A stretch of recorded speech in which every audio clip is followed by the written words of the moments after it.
No era un texto largo. La profecía prohibida de Sofía y Magdalena cabía en menos de 100 palabras.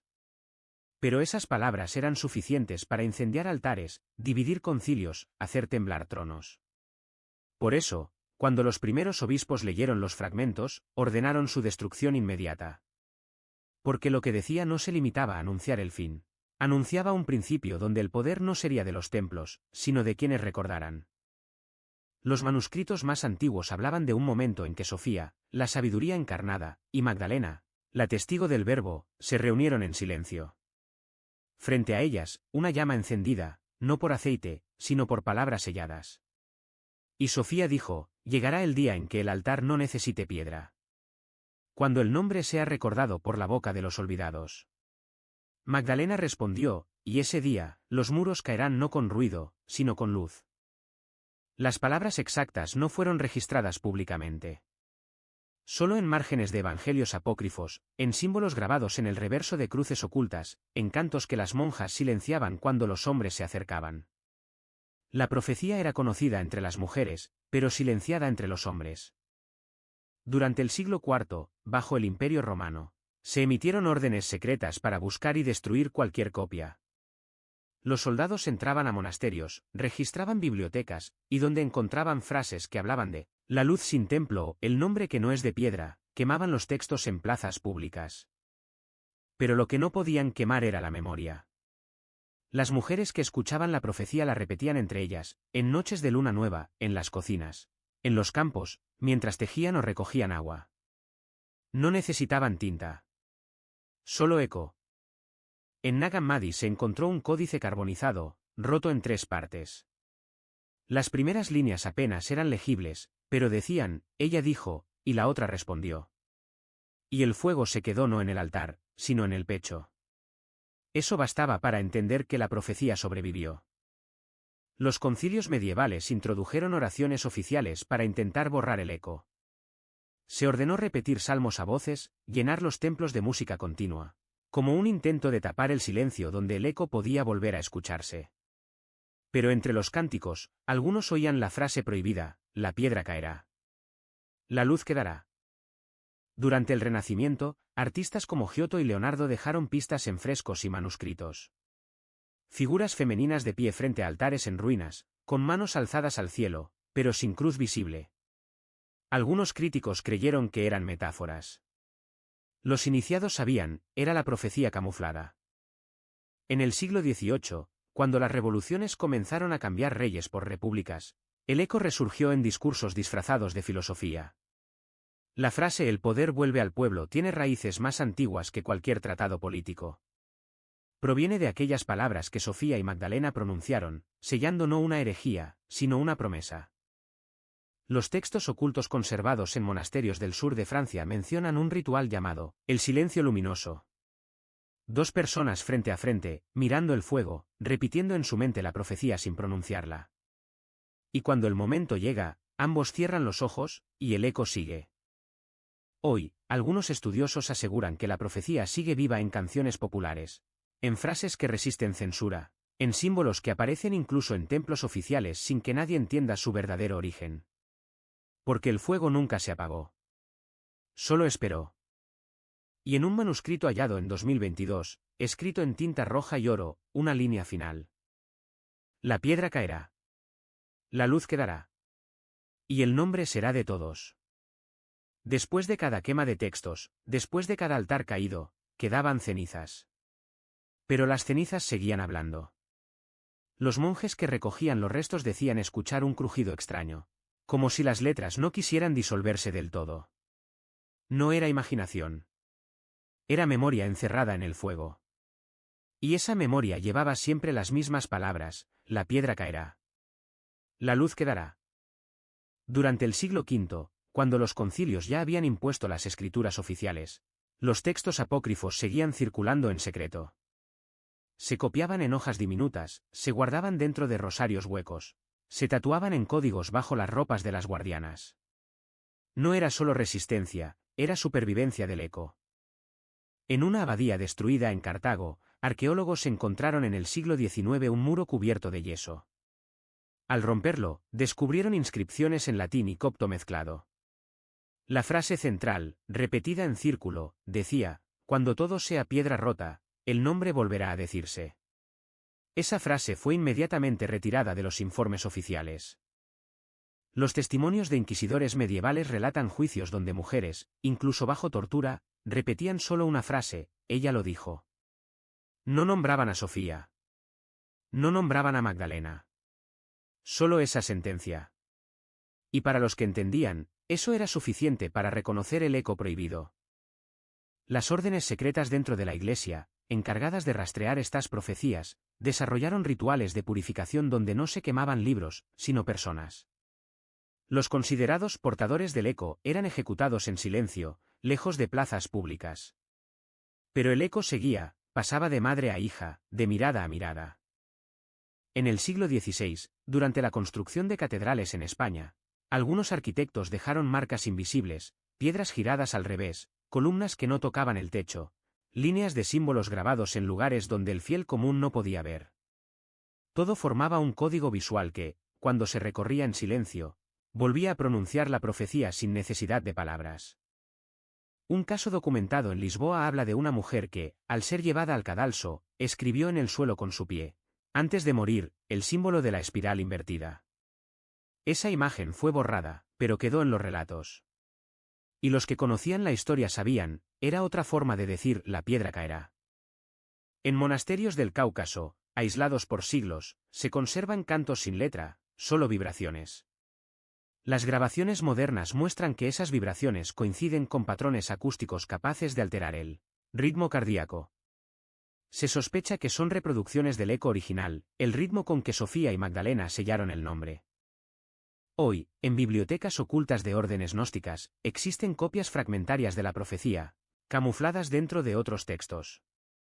Se ven como errores tipográficos, como frases sin sentido. Pero al unirlos siguiendo un patrón específico, surge de nuevo el verso completo. Y cuando se recita, incluso en silencio, produce en el lector una sensación descrita como caída de muros interiores. Un investigador del siglo XXI reportó haber reunido 47 fragmentos dispersos en diferentes lenguas y haber reconstruido la profecía casi completa. Antes de publicarla, desapareció. Solo quedó en su ordenador una línea de despedida: la piedra ya ha comenzado a caer. Y en el margen de un códice recién hallado en Siria, una inscripción nueva, escrita con sangre fresca a pesar de tener siglos. Ella lo dijo. Y no hay altar que lo impida. No fue con gritos. No fue con libros abiertos en plazas. La profecía prohibida de Sofía y Magdalena comenzó a arder de nuevo en el siglo XXI con el mismo silencio con que fue sellada. No en templos, sino en miradas, en canciones anónimas, en grafitis que aparecían en muros de ciudades donde el eco parecía haber sido borrado para siempre. La frase volvía: la piedra caerá. La luz quedará. Y nadie podía explicar cómo. En Jerusalén, durante una restauración de la iglesia del Santo Sepulcro, obreros descubrieron bajo una losa una inscripción que no estaba en ningún plano, dos palabras escritas al revés, casi invisibles bajo siglos de polvo y cera: ella lo dijo. Los responsables ordenaron cubrirlo de nuevo. Pero las fotografías ya se habían filtrado. Y entre quienes sabían, el eco se activó. En redes digitales, fórums de ocultismo y filosofía comenzaron a compartir imágenes de manos enfrentadas, del símbolo de la espiral rota, de frases incompletas. No como conspiración, sino como intuición colectiva. Personas separadas por miles de kilómetros coincidían en sueños, en visiones, en recuerdos que no podían haber aprendido: el fuego sobre el altar sin cruz, la palabra no pronunciada, el eco entre dos mujeres. Expertos en semiótica moderna detectaron un patrón estadístico imposible de ignorar.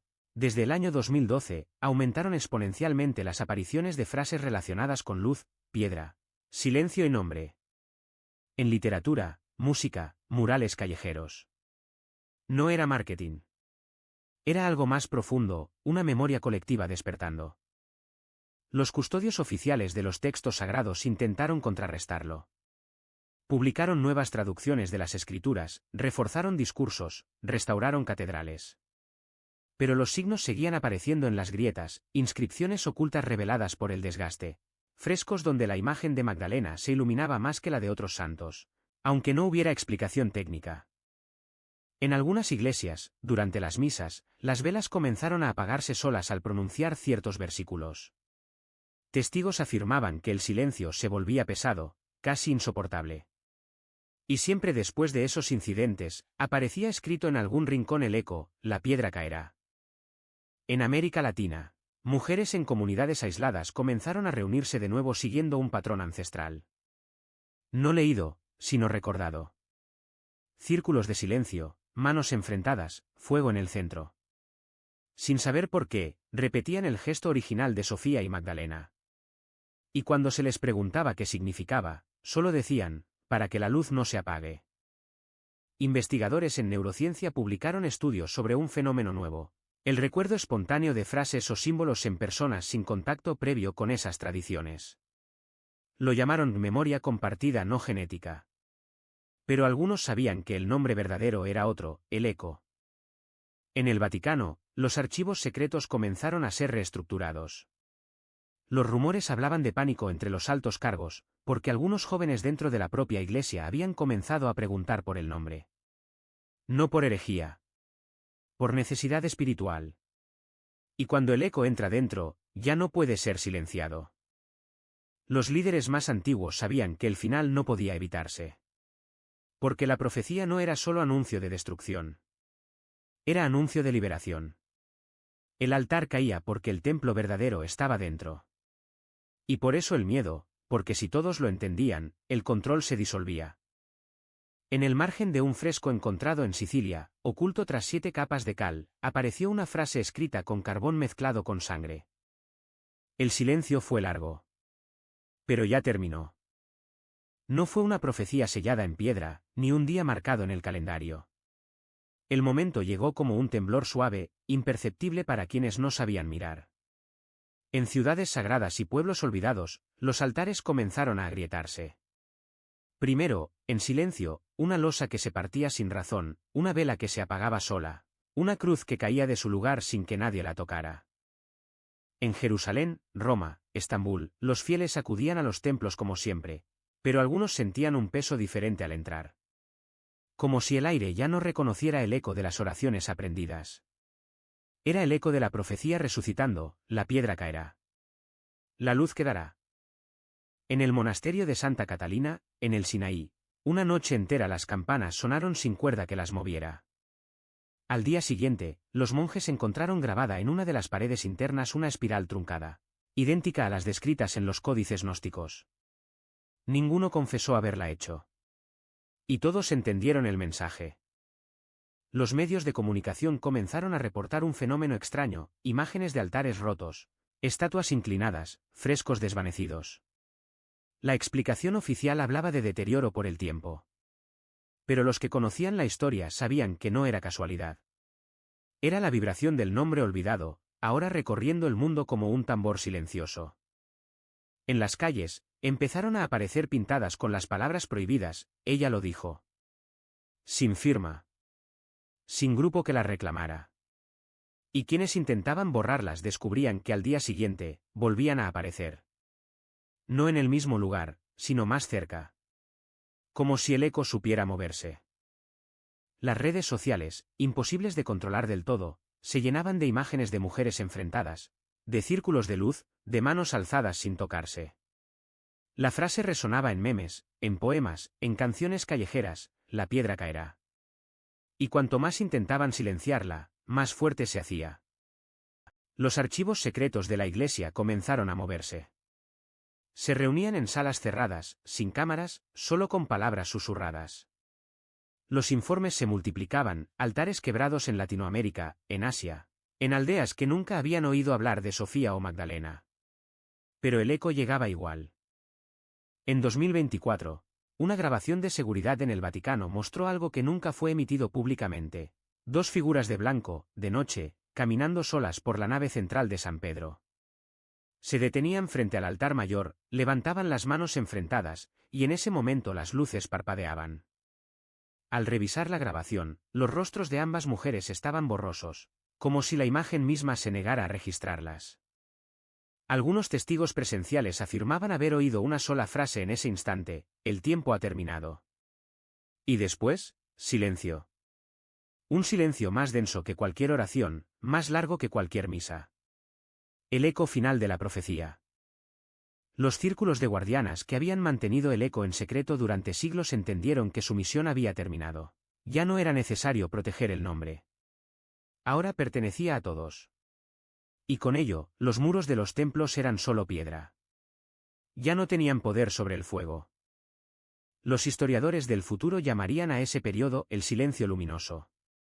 No por ausencia de ruido, sino porque el nombre prohibido ya no necesitaba ser dicho. Bastaba con recordarlo. En el margen de una pared rota en una iglesia abandonada, apareció la última inscripción conocida antes de que el edificio se derrumbara por completo. El eco no necesita altar. Porque el altar verdadero es el corazón que recuerda. Cuando los altares dejaron de arder por fuera, comenzaron a arder por dentro. Ya no se trataba de piedras cayendo o campanas que sonaban solas. El eco se había hecho carne. En cada persona que había escuchado la frase, aunque fuera una sola vez, el nombre comenzaba a latir de manera invisible. No como una palabra externa, sino como un pulso que resonaba en lo más profundo del pecho, un latido doble, antiguo, que no podía ser callado. Las últimas guardianas, aquellas que durante siglos habían transmitido el eco en silencio, se reunieron por última vez. No en monasterios ni en cavernas.